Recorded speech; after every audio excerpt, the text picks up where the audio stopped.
Easy F baby, please say the baby. So Lil Wayne just made it clear that he is 100% Team Drake in this messy beef that is tearing Hollywood apart. And yes, I'm talking about the mess going on between Drake and his arch-nemesis, Kendrick Lamar, K-Dot. Now Lil Wayne was willing to stay out of the drama at first because it didn't really have anything to do with him directly. Plus, Drake used to be his protege. However, he was dragged into the situation when Jay Z made the shocking decision to have Kendrick Lamar perform at the Super Bowl, even though it was held in Lil Wayne's hometown of New Orleans. This made Lil Wayne so mad that he decided to back Drake and take shots at Kendrick and Jay Z.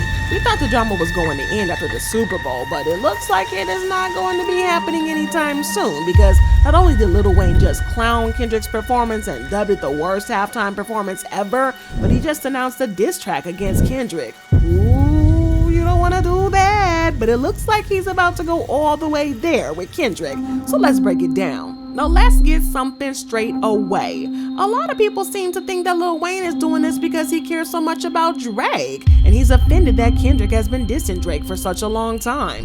It's not surprising that people would think this because Lil Wayne is the one who put Drake and Nicki Minaj on the map, so he used to be their mentor. But Drake was his golden boy, and Nicki was the queen, and Wayne was the boss. They were unstoppable, ruling the charts and making money moves. However, things started to get strained between Lil Wayne and Drake. And it wasn't about the music, because it was about a girl. Okay, so this is how it went down. Lil Wayne was behind bars, serving time. While he was incarcerated, he believed his crew was holding things down on the outside, keeping everything, in check. However, things took a shocking turn when he learned that his protege, Drake, had grown rather close to Wayne's girlfriend, Tammy Torres. Well, Drake, the same artist who built his image around the themes of loyalty and trust, allegedly got involved with Wayne's girl while he was serving his sentence. The whole situation seemed like a serious betrayal. Naturally, when Wayne caught wind of it, he was livid, and honestly, who could blame him? Being locked away in prison while hearing that your trusted apprentice was getting cozy with your girl is a slap in the face. And Wayne didn't sugarcoat his feelings about the betrayal. He made it clear, saying, "This is the type of stuff that a man never wants to find out when he's locked up. Or maybe so, cause only God knows what I would have done if I wasn't locked up right now. Finding out that she F Drake was the absolute worst thing I could have ever found out. As a man, honestly, that ish hurt. And not because it was Drake, it could have been any man. It would have hurt the same. This wasn't a petty squabble, squabble up. It marked the unraveling of the carefully crafted image Young Money had built as a tight-knit family, and Drake's actions sent shockwaves through the entire crew, and suddenly everyone was left questioning his loyalty. Was he truly committed to the team, or was he just out for his own gain? The trust that once defined their bond was now in question, but the fallout from this betrayal was nothing short of explosive. Wayne and Drake's relationship took a serious blow, and it was impossible to ignore the growing tension between them. You could feel the strain in their music, their interviews, and even in their social media exchanges. The once close friendship where they showered each other with praise and posted group photos full of smiles had quickly evaporated. So yeah, Lil Wayne speaking up against Kendrick has nothing to do with Drake, because he really doesn't like Drake that much. But this all has to do with the Super Bowl and how everybody, him included, believed that he was going to be the one headlining, since the game was held in Nonoya, where he's from.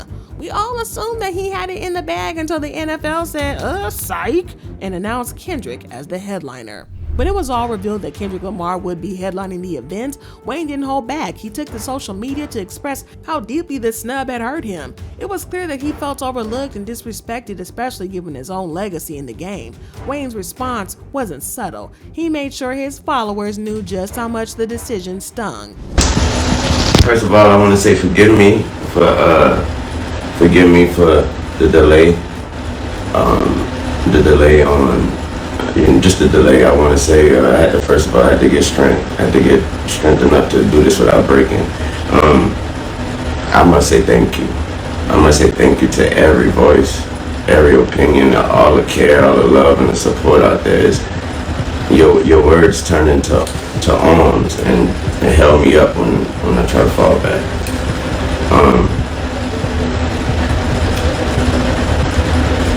That hurt a lot. You know what I'm talking about? It hurt a whole lot. I blame myself for not being mentally prepared for a letdown. And for just automatically mentally putting myself in that position like somebody told me that was my position. While many fans interpreted Wayne's reaction as him being humble and expressing his feelings about the snub, not everybody saw it that way. Some felt that by making the situation about himself, he unintentionally overshadowed Kendrick's moment. It didn't take long for Kendrick to respond, and it seemed he shared those same sentiments. In his album G&X, Kendrick made a subtle point referencing Wayne on the track, Whacked Out Murals. The name drop was a clear sign that Kendrick wasn't happy about how things played out, and it only added more fuel to the fire of their already complicated relationship. Kendrick said, "Now I'm possessed by a spirit and I can't take it. Used to bump the Carter 3, I held my roller chain proud. Irony, I think the hard work let Lil Wayne down. Whatever though, call me crazy, everybody questionable. Turn me to an Eskimo, I drew the line in decimals. Snoop posted tailor-made, I prayed it was the edibles. I couldn't believe it, it was only right for me to let it go. Won the Super Bowl and Nas the only one congratulate me. All these ninjas agitated, I'm just glad they're showing their faces. Quite frankly, plenty artists think they outdated. Old ass flows, trying to convince me that you they favorite." Lil Wayne clearly caught the shade, and while a lot of people thought that Kendrick wasn't exactly dissing Lil Wayne, Wayne thought the opposite, and he tweeted, "Man, what the F I do? I just be chilling and they still coming for my head? Let's not take kindness for weakness. Let this dig giant sleep, I beg you all. No one really wants destruction, not even me, but I shall destroy if disturb on me. Love." Yeah, he clearly got the shade and he wanted all the smoke with Kendrick and he wasn't backing down. However, fans thought he was just doing too much, like this person that said, "You said the Super Bowl was taken from you when it wasn't promised in the first place and never congratulated the artist who looked up to you and worked hard for himself to get it, but now it's what the F I do?" And this other person that tweeted, "I mean, don't act like you didn't speak on the SB multiple times and saying that it got taken away from you. How would you feel if you actually did get the nod and someone else kept talking about how it got stolen from them instead of just congratulating them?" But what made Lil Wayne's tweet even more bizarre was that just a little while before, he had sat down for an interview with sports broadcaster Skip Bayless. During that conversation, Wayne seemed to completely flip the script, acknowledging and even expressing understanding of the NFL's decision not to choose him as the headliner. This made his emotional tweet about the snub feel somewhat contradictory. On the one hand, he was hurt and vocal about it on social media, but on the other, he'd already publicly accepted the situation with a level of calm and reasoning that didn't quite match the tone of his online outburst. It left fans scratching their heads, wondering why he'd act so strongly on Twitter after appearing so composed in the interview. Okay, speaking of Super Bowl, I gotta hit you with this because this is just me, and I do love you, but I just remain baffled and angry over why the NFL did not choose you to play halftime of a Super Bowl that's going to be in your hometown. And I know you went through a lot with it, but now that your feelings have settled some, how do you explain their choosing not to ask you? Well, so I'll give you two, I give you both. So when I say, I give you my general answer and then I give you the personal answer. So generally, I explain it. Generally, I just believe that, they, for whatever reason, I believe that it's over my head. Meaning that's, I don't know why, period.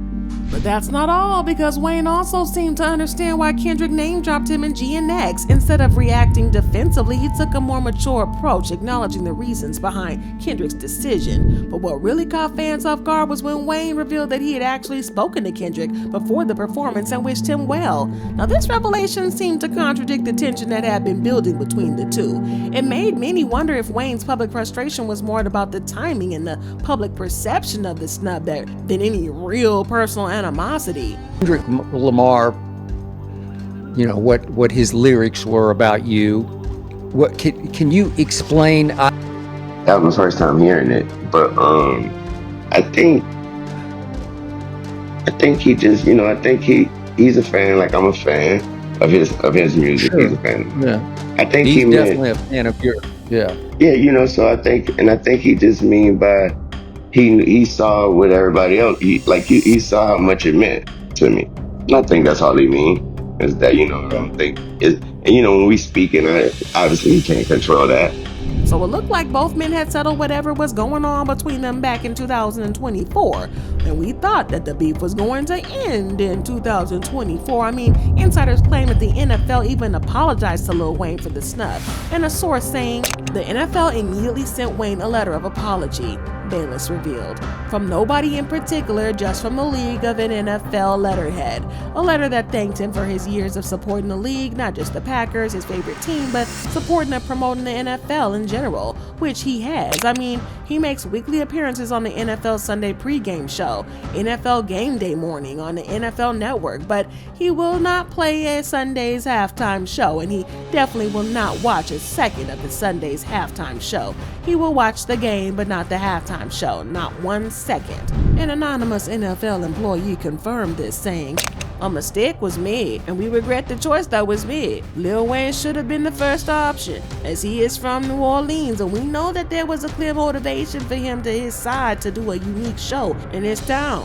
Well, the NFL insider also said that from now on, the organization would love to have artists that have some more connection to the place, the city, the state where the game will be played. Lil Wayne was the obvious choice, and the choice made wasn't the best one at all. Another insider said, New Orleans is a city of Lil Wayne. He did a lot. It would have been fantastic for him to do the halftime show and show his love and feel the love from his hometown. The choice was clearly the wrong one, and now the goal is to not make the same mistake from now on. So it looks like Lil Wayne had more people on his side than we thought, and this probably explains why Lil Wayne got all salty, because he realized just how close he came to headlining, and it looks like he is planning a major comeback, including a clapback at Kendrick. But Wayne had fans on high alert when he dropped a teaser before the Super Bowl, hinting that something major was coming. His cryptic message sent waves of excitement through social media, with everybody eagerly speculating about what he could be announcing. Wayne has always been known for his unpredictability, so the anticipation was high, as everybody tried to guess what he had in store. Y'all know I'm not gonna be there this week, which means I guess there's a seat to fill. Shout out to New Orleans, but I've been working on something very special. I got something exciting coming for you. Thursday, the 6th. But on February 6, 2025, Wayne finally dropped the bomb that fans had been waiting for. The big news?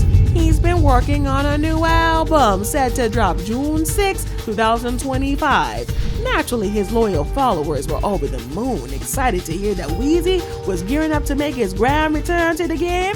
But the way he broke the news, that was what really made waves. Wayne revealed the announcement through a quirky ad for Cetaphil. But what really turned heads was the way he used the platform to take some serious jabs at the Super Bowl snub. Instead of keeping it cool, he leaned into the controversy, making it clear that he wasn't just letting the situation slide. The move felt like a part of a bigger statement, as if he was using the commercial as an opportunity to air out some lingering frustrations, while simultaneously hyping up his up-and-coming project.